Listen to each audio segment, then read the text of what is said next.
and welcome to A Firm Peace, where we support each other, we encourage each other, we uplift, and we take adventures of amazingness and fulfillment. It's our personal community journal, and thank you so much. I appreciate you. I welcome you. As we like to do always, we will do a mental health check in.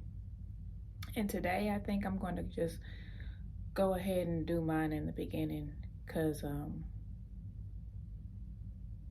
I'm feeling it right now. Like, how do I feel today? How do you feel today?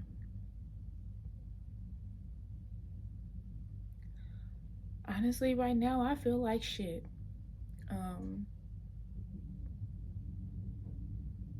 And you ever feel that way and you don't know why? It just hits you out of nowhere. It's just like things are constantly towering down on you, and it's just like, where did this come from? Why am I feeling of this nature? And it really helps you bring into your awareness everything that you have practiced and everything that you have gone through. But sometimes it's so hard to go back there, and it's not even like I'm thinking negative thoughts. It's just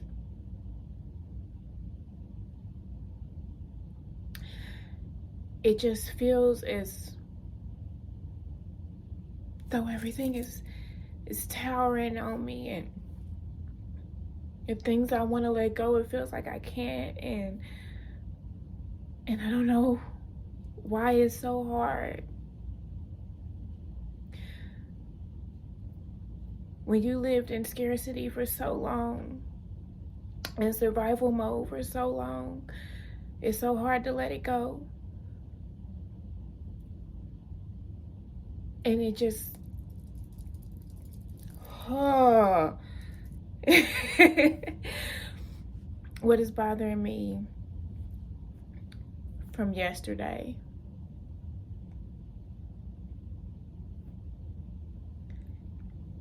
I don't like working for nobody. I've always had my own.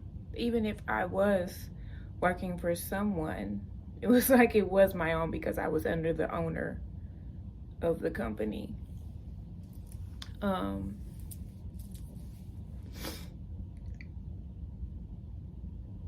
And going to this 8 to 5 and dealing with all these different energies and personalities, and just,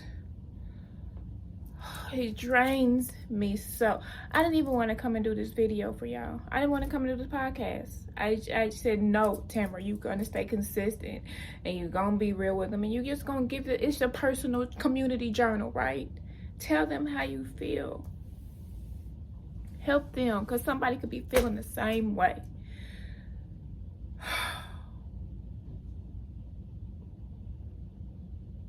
It drains me. It hurts my soul. The only thing positive that I have to say about that position is that the people that I have met, they are truly some sweet souls that want to get out of there too.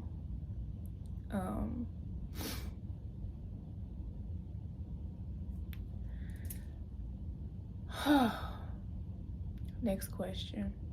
Y'all, it's just heavy on me right now, y'all. It's so heavy on me. What thoughts are running through your mind? Getting the hell out of that job. I feel the difference from my days when I'm there and when I'm not. But it's okay to not be okay. It's okay to have a shitty day. Give yourself permission to feel. Let it out, be real. Thank you, Miss Blake. You couldn't have said it any better. I feel so, not even hatred or anger when I'm there. I just feel like I'm in a jail cell. Who wants to work in a cubicle? Not me. I am not a cubicle girl. I wanna go through there like the Tasmanian devil and knock everybody's wall down. That's how I feel. I just want to knock it down. That's the thoughts that are running through my head. How does my body feel? That could be another issue, because this AM I did not get my workout in. So my endorphins didn't get to pump like they normally do. And I did meditate, but I didn't get to work out. And that's the first day off of my workout regimen since I started back up. I could do yoga this evening, which I feel that I will do that because I need to calm my brain so bad. So bad. We create our reality. And when we get as I am right now, something has to change and something will change it. And if you don't change it, universe, God, whatever your source is will change it for you. Life happens for you, not to you. So my body needs a workout. What or who do you need to support your mental health today? I need to work out, and I need to meditate more, and I need to complete my quest, and there's so much that I need to do that does not pertain to that job. And I could be getting so much done if I was not there for 9 hours out of the day.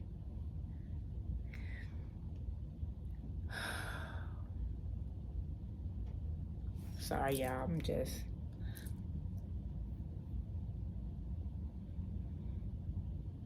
Okay, so that is the mental health check-in for today.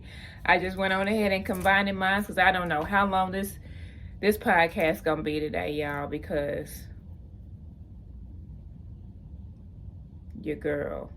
But we gonna get through this, all right? We gonna get through it. So today's topic is, what did you want to be when you were little? The very first thing that you wanted to be when you were little.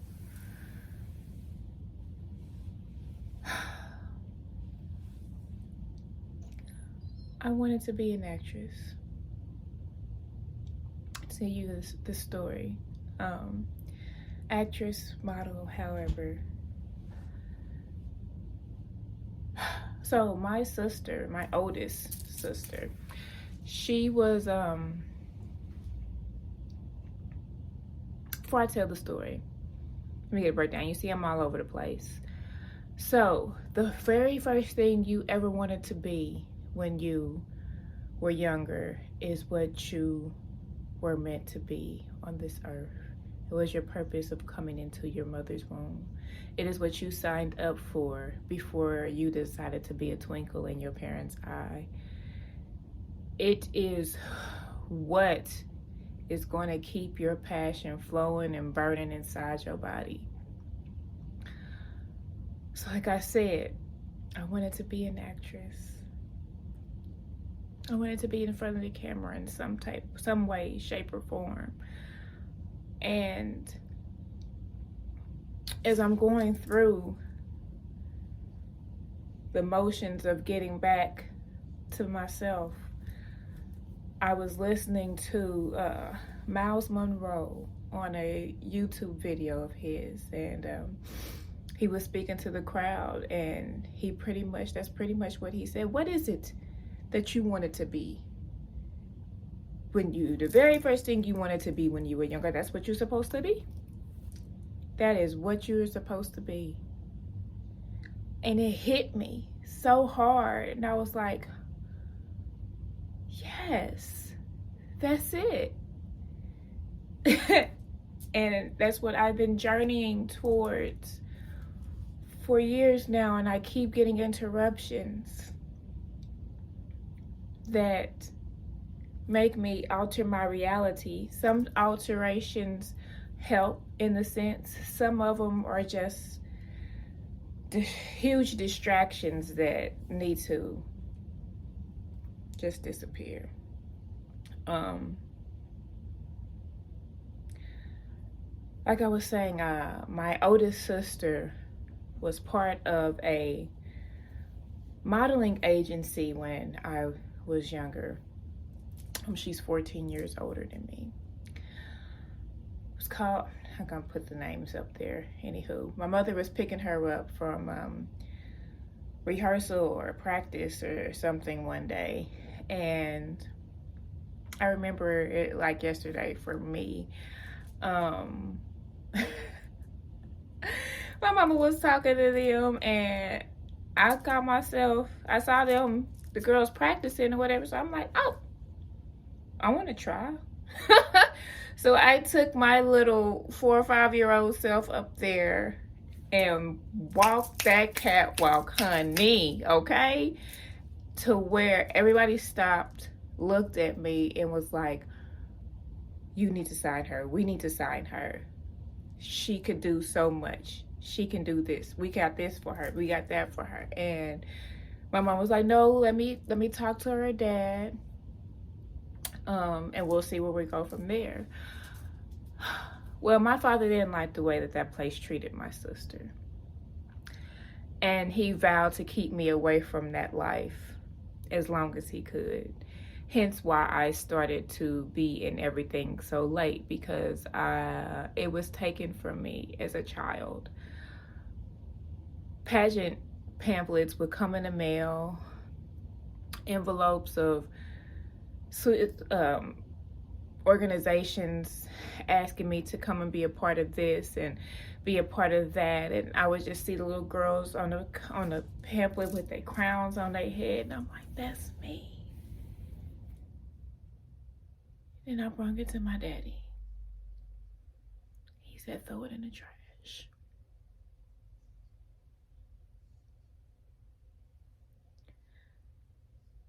Every time that hurts so much.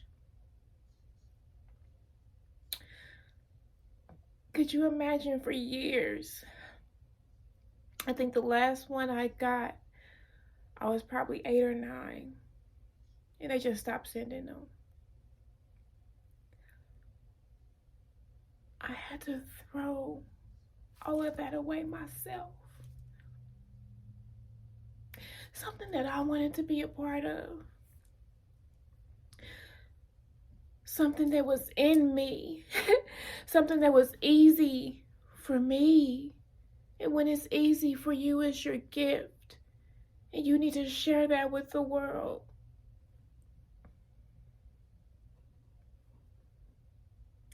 And it still hurts sometimes, but I am going and I am doing. And I am living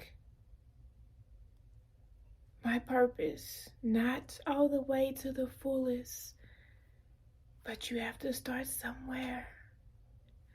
Like I said, life happens for you, not to you. So I felt if it happened then, especially with the way that life goes, especially back then. I was born in the 80s. Honey, okay? So the way life was then, I would have gotten, oh my gosh. And I was already in drugs when I got in high school. I was smoking weed and drinking alcohol. And when I got into my 20s, I went through a huge depression after my first fiance passed away. And well, shoot, before he passed away, we were popping X. Like I done did some things, y'all. And if I was in that era, could you imagine how much sooner I would have had access to all of that and where I would be now if that didn't occur the way that it did? So yes, it hurts when I think about it. But then I look at it as like it happened the way it was supposed to, because I have the knowledge and the maturity and the sensibility to actually know what I need to do and what I don't need to do. This world is a dangerous place, especially for a beautiful young lady. And I was little. So, right now, I thank my father for that. I used to couldn't stand him for that so much. I have no idea. It used to tick me off so much. But the more and more I learn, life happens for you, not to you. I appreciate the no's. I appreciate the rejection. I appreciate everything that I felt was negative. Everything that I felt someone had something against me, or they didn't like me, or something of that nature. I appreciate that happening because it was supposed to happen for my journey to go where it needed to go. So, what were you wanting to be when you were little? Where did your heart where did your heart lie? What did someone tell you no towards? A lot of people say, I wanted to be a ninja. You should have been a ninja. Because I know you had them moments where your spidey senses be tingling and you be like, wait a minute, who back there? Because I have a feeling that I was some kind of warrior or something in one of my past timelines. Because honey, them motions and things be going through my head, and I have that moment to where if somebody come at me, you play in your head what you gonna do. Right, you gotta channel that. Like that one movie, what is it? Everything, Everywhere, All at Once. So dope. If you have not seen it, please see it. It explains so much, and in how we evolve and we ascend into our highest self, which is what I'm on. Like, this ain't no time for no mediocrity. Ain't no time for no scarcity. Ain't no time for none of that. You make your story. That's why I'm so glad I came and did this with y'all right now, because I wasn't going to do it. I ain't recording nothing today, but no, we have to stay consistent. I felt like crap. Me getting all this out right now has truly helped me feel better. Coming here and talking with y'all has truly helped me feel better than what I was, because I was ready to, I honestly don't know what I was ready to do. I don't know if I wanted to fight somebody. I don't know if I wanted to cry. I didn't know if I wanted to choke somebody. I didn't know if I wanted to punch a wall. I didn't know if I wanted to go to sleep. I didn't know if I wanted to go find somebody and have random sex. I didn't know how I was feeling. And that's dangerous. That's why therapy is so important for some people. Because you need that person to talk to. You need that person you can call and be like, hey, I need you right now. I need you so bad. And that person to be there to listen. Even when you don't want them to talk, they just need to lend their ear. And I thought about my past friends and how that would be. I was the ear. Always. When I had a problem, I couldn't call them. They'll start talking about them. And I'd just be like, whatever. I cried to myself. I did my trauma with myself. As I sit back and think about it, I never really had true friends. I was the true friend. I was being the friend that I wanted to be, and the friends that I had didn't want to be me. or be what I was being to them. Not even necessarily be me. That was a bad choice of words. Probably trying to rhyme.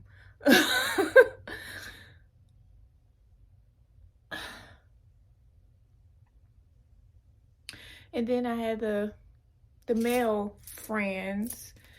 Some of them we had sexual relationships, and now if you were a friend, now I should be able to talk to you. I should be able to communicate and call you, and you be there like I'm there for you. But now, since I am at that point in my life where I don't need sex. Sex is a sacred sex is a sacred ritual between two beings to help them both ascend to higher levels, especially when they are in tuned on the same frequency. I even went over a male friend's house not too long ago, and he hadn't been around me in a couple of years.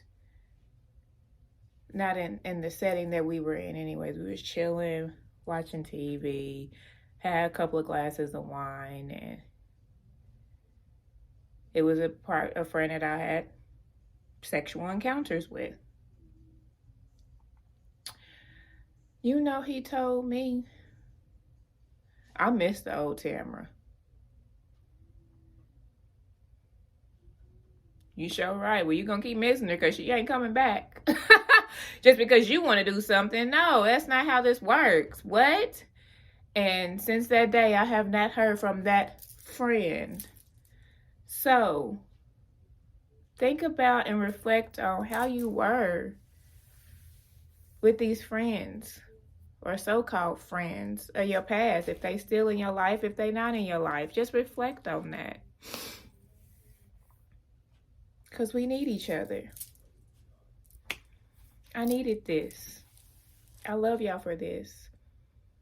So, go ahead and we're going to bring this to a conclusion. This is what the community journal is about. Engage. Leave a comment. Take the poll.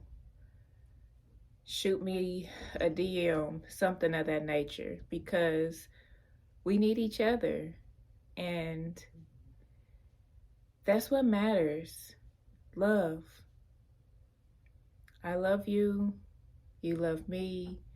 We love we. We love thee. It's an amazing experience. So, this has been Affirm Peace. Thank you for tuning in. And remember, we don't beg, we don't chase, we embrace with grace. I love y'all so much. It's your girl Rebirth. I'm out.